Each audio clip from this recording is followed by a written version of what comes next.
बुवा र छोरा बगैँचामा बसेर घाम तापिरहेका थिए। मङ्सिर पुसको महिना थियो, जाडो महिना थियो।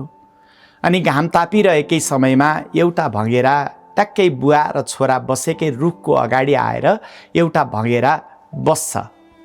त्यो बुवाले देख्नुहुन्छ अनि छोरालाई सोध्नुहुन्छ, बाबु त्यो के हो? छोराले मुसुक्क मुस्कुराएर बुवातिर हेरेर भन्छ, बुवा त्यो भँगेरा हो। बुवा त्यो भँगेरा हो। केही मिनेटपछि फेरि भँगेरा त्यहीँ बसिरहेको हुन्छ। बुवाले छोरालाई भन्नुहुन्छ, बाबु त्यो के हो? छोराको आवाजमा अलिकति चर्कोपन बढ्छ अनि अलि रिसाएर छोराले भन्छ, त्यो भँगेरा हो बुवा।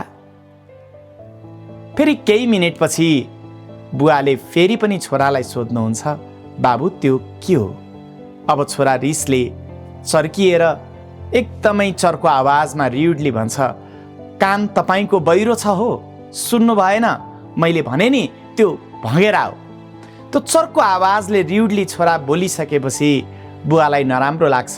बुवा उठेर बगैँचाबाट कोठातिर जानुहुन्छ। छोरा अझ रिसले चिच्चाएर, जानी भए तपाईँ जानुहोस् भनेर अपशब्दहरू बोलेर बुवालाई गाली गर्छ। केही मिनेटपछि बुवा कोठाबाट फर्किएर फेरि छोरा भएकै ठाउँमा आएर बस्नुहुन्छ, डायरी पल्टाउनुहुन्छ अनि डायरीमा लेखिएका कुराहरू देखाएर भन्नुहुन्छ, बाबु तिमी सानो छँदा तिमी र म यसरी नै बगैँचामा बसेका हुन्थ्यौँ अनि तिमीले मलाई यसरी नै धेरै पटक सोध्ने गर्थ्यौ। जब भँगेराहरू, चराहरू, विभिन्न पुतलीहरू आएर बोटमा बसेपछि त्यो के हो भनेर तिमीले बारम्बार सोधिरहन्थ्यौ।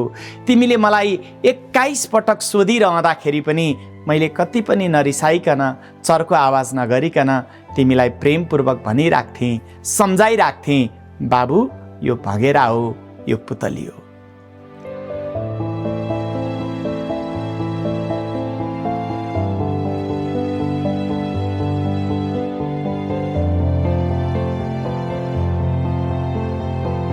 जब बुवाको त्यो कुरा सुनिसकेपछि उसले आफ्नो बुवाको महत्त्व बुझ्छ र बुवालाई 10 हात जोडेर विनीत भएर माफी माग्छ, बुवालाई अँगालो मारेर रुन्छ।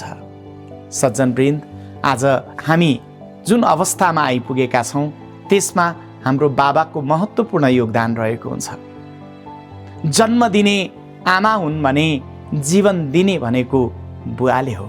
त्यसैले जीवन दिने बुवाहरूको सम्मानमा हामीले फेरि पनि आफ्नो तर्फबाट कर्तव्य कर्म गरिरहौँ र जीवन दिने बुवाप्रतिको सम्मान भाव बढिरहोस्।